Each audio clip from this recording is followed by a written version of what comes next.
ప్రేమతో వందనాలు తెలియజేయుచున్నాను. జనవరి నెల 19వ తేదీ 2025. ఈరోజు దావీదు గారి ద్వారా దేవుడు మనకు చేస్తున్న వాగ్దానం ఏమిటనగా, కీర్తనల గ్రంథము 10వ కీర్తన 17వ చరణం. యెహోవా, లోకులు ఇకను భయకారకులు కాకుండానట్లు బాధపడు వారి కోరికను నీవు వినియున్నావు. ఆమెన్.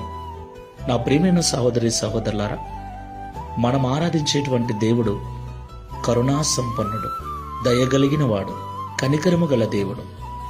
ఈ లోకంలో దిక్కులేని వారి ఎడల, బాధపరచబడు వారి ఎడల, త్రోసివేయబడు వారి ఎడల, వెలివేయబడిన వారి ఎడల కనికరము చూపే దేవుడై ఉన్నాడు.